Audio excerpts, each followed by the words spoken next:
ഇന്നലെയായിരുന്നു സംവിധായകൻ രഞ്ജിത്തിനെ പീഡനക്കേസുമായി ബന്ധപ്പെട്ട പോലീസ് അറസ്റ്റ് ചെയ്തത്. പിന്നീട് രാത്രി തന്നെ തൊടുപുഴയിൽ വെച്ച് അറസ്റ്റ് ചെയ്യുന്നു.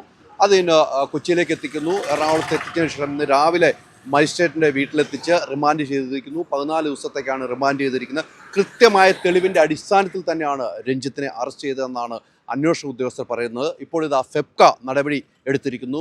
നമുക്കറിയാം, നിർമ്മാതാക്കളുടെ സംഘടനയിലും ഫെപ്കയിലും അംഗമാണ്, ഡയറക്ടേഴ്സ് യൂണിയനിലും അംഗമാണ്. ഇപ്പോൾ ഫെപ്ക നടപടി എടുത്തിരിക്കുന്നു. രഞ്ജിത്തിനെ അംഗത്വം സസ്പെൻഡ് ചെയ്തുകൊണ്ടുള്ള നടപടിയാണ് എടുത്തിരിക്കുന്നത്. അല്പസമയം മുമ്പ് ഒരു മീറ്റിംഗ് ചേർന്നു, ഓൺലൈനായി മീറ്റിംഗ് ചേർന്നു. ആ മീറ്റിംഗിലെടുത്ത തീരുമാനത്തിൻ്റെ അടിസ്ഥാനത്തിലാണ് ഇത്തരം ഒരാൾക്കെതിരെ നടപടി വേണമെന്ന് ശക്തമായി അതിലുന്നയിച്ചു. അതിൻ്റെ ഭാഗമായാണ് ഫെപ്കയും നടപടിയെടുത്തിരിക്കുന്നത്. ഇനി നിർമ്മാതാക്കളുടെ സംഘടനയിലും ഇദ്ദേഹം അംഗമാണ്. അതിനെതിരെയും നടപടിയെടുക്കുമെന്ന് തന്നെയാണ് നമുക്ക് അറിയേണ്ടത്. പക്ഷേ അവർ നടപടി എടുക്കുമോ എന്ന് നമുക്ക് കാത്തിരുന്ന് കാണണം. സമാനമായ ദിലീപിൻ്റെ കേസിലും നടപടി എടുക്കാതിരുന്നവരായിരുന്നു നിർമ്മാതാക്കളുടെ സംഘടന. പക്ഷേ ഈ കേസിൽ നടപടി എടുക്കുമോ എന്ന് തന്നെയാണ് നമുക്കിനി കാണേണ്ടത്. കൃത്യമായ തെളിവിൻ്റെ അടിസ്ഥാനത്തിൽ തന്നെയായിരുന്നു പോലീസ് നടപടിയുമായി മുന്നോട്ട് പോയ. ഇതിനു മുമ്പ് സമാനമായ 2 കേസുകളായിരുന്നു സംവിധായകൻ രഞ്ജിത്തിൻ്റെ പേരിലുണ്ടായിരുന്നത്.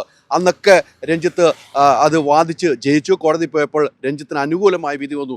അത് കെട്ടടങ്ങുന്നതിന് മുമ്പ് തന്നെയാണ് സമാനമായ നിലയിൽ ഫോർട്ട് കൊച്ചിയിൽ വെച്ച് അദ്ദേഹത്തിൻ്റെ ക്യാരവാനിൽ വിളിച്ചു വരുത്തി ആ സിനിമയിൽ അഭിനയിക്കാമെന്ന ഒരു യുവ നടിയെ കയറി പിടിക്കുകയും പിന്നീട് ആ പെൺകുട്ടിയോട് വളരെ മോശമായി പെരുമാറുകയും ചെയ്തുവെന്ന് ആ പെൺകുട്ടി മൊഴി നൽകുന്നു. അതിൻ്റെ അടിസ്ഥാനത്തിൽ ജനുവരിയിലായിരുന്നു സംഭവം നടന്നത്. ഈ 1 മാസം മുമ്പ് FIR ഇടുന്നു. കഴിഞ്ഞ ദിവസം ആ പെൺകുട്ടിയുടെ രഹസ്യമൊഴി രേഖപ്പെടുത്തുന്നു.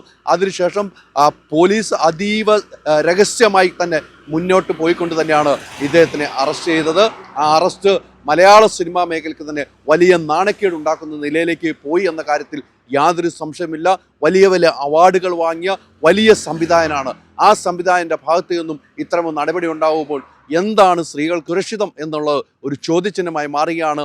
ഇദ്ദേഹം ഇപ്പോൾ ഡയറക്റ്റ് ചെയ്യുന്ന സിനിമയുടെ ലൊക്കേഷനിൽ വെച്ചാണ് സംഭവം നടന്നത്. ഡയറക്റ്റ് ചെയ്യുന്ന സിനിമയുടെ പേരോട് സാമ്യമുള്ള രീതിയിൽ തന്നെ പോലീസ് ലോ ആൻഡ് ഓർഡർ നടപ്പാക്കിയിരിക്കുന്നു. ലോ ആൻഡ് ഓർഡർ എന്നാണ് സിനിമയുടെ പേര്. അത് പോലീസ് നടപ്പാക്കി എന്ന് വേണം നമുക്ക് മനസ്സിലാക്കാൻ കഴിയുന്നത്. എന്തായാലും വലിയ രീതിയിൽ ചർച്ച ചെയ്യപ്പെടുന്നു. ഇന്നലെ രാത്രി മുതൽ തന്നെ ഈ കാര്യങ്ങൾ ചർച്ച ചെയ്യപ്പെട്ടു. ഇന്നിപ്പോൾ എറണാകുളം സബ് ജയിലിലേക്ക് അദ്ദേഹത്തെ മാറ്റി. ഇന്നലെ രാത്രി വന്നപ്പോൾ അദ്ദേഹത്തിന് രക്തസമ്മർദ്ദത്തിൻ്റെ മൂലം ആശുപത്രിയിൽ തന്നെ രാത്രി കഴിഞ്ഞു. രാവിലെ തന്നെ അത് മജിസ്ട്രേറ്റിൻ്റെ വീട്ടിൽ കൊണ്ടുപോയി റിമാൻഡ് ചെയ്യുന്ന നിലയിലേക്ക് പോയിരിക്കുകയാണ്. എന്തായാലും ഒരു കാരണവശാലും അംഗീകരിക്കാൻ കഴിയില്ല. ഈ നാളെയും മറ്റന്നാളൊക്കെ ഇനി കോടതി അവധിയാണ്. എന്തായാലും 3-4 ദിവസം ഇദ്ദേഹം ജയിലിൽ കിടക്കുന്ന നിലയിലേക്കും ഇന്ന് കോടതി വാദം കേൾക്കുമെന്ന് പറയുന്നു. വാദം കേട്ട് മുൻകൂർ ജാമ്യാപേക്ഷയ്ക്ക് നൽകിയിട്ടുണ്ടെന്നുമാണ് പറയുന്നത്. അഭിഭാഷകൻ അവിടെ എത്തി അദ്ദേഹം ആ കാര്യങ്ങൾ വ്യക്തമാക്കുകയും ചെയ്തു.